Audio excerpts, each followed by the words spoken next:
So, question 12, use your triangle congruence conjectures to determine if the following pairs of triangles must be congruent. Note, the diagrams are not necessarily drawn to scale. I'm going to use a lot of colors in this. Hopefully that'll make it really nice and easy for you. So, first one, I'm going to highlight corresponding things that I know must be true. So, let's start with the 8. Since I've got a side on both the triangles that are 8, I know those two sides are congruent. I also know that 11 is the same thing as 11, so since those two sides are the exact same, those two sides must be congruent. And lastly, I know that the angle in between them, the angle in between those two sides that are 8 and 11 are 70. So how do I know, and I know that 70 and 70 are the same thing, so they must be congruent. So we do have congruency here, and we have a side and an angle and a side. This would be side, angle, side. In order for SAS to work, the angle does have to be in between the two sides. Next question, letter B. Once again, let's match up congruent sides. So I've got 42 matches up with the 42. I've got the 40 matches up with the 40. And I've got 31 and 31. So since all three sides match up, the triangles are going to be congruent. How do we know they're congruent?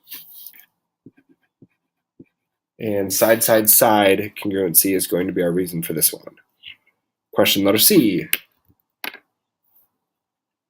So let's match up our sides. So first of all, we have the 12. The 12. We've got the 16 and the 16. And then we do have an angle that's left up. We've got this angle right here along with this angle right here. So are our triangles congruent? And if so, by what property? So the correct answer here is not congruent.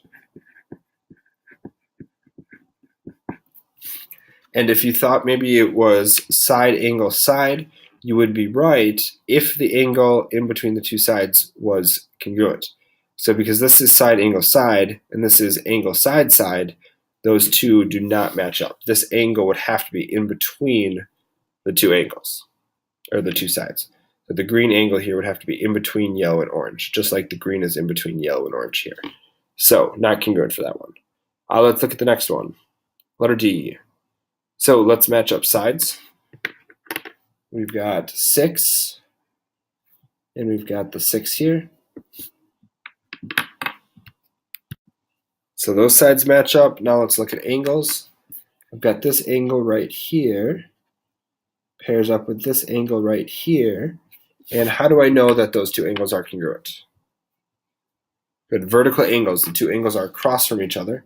So I know those two things have to be congruent. And let's look at this last one. How do I know that? There's actually a couple different ways you could do this. Let's do it this way. This angle and that angle is congruent. And that would be alternate interior angles. So alternate interior angles for that one. Since I've got my parallel lines and I've got that transversal that goes through them. All right, so since I've got these three things, what is my reason that these two triangles are going to be congruent? Angle, angle, side congruency. Angle, angle, side congruency there. Because they've got an angle, another angle, and a side. If you said angle, side, angle, that would also be correct, okay? Because we could have said this angle and this angle is congruent for the same reason, alternate interior angles, and then we would have angle, side, angle.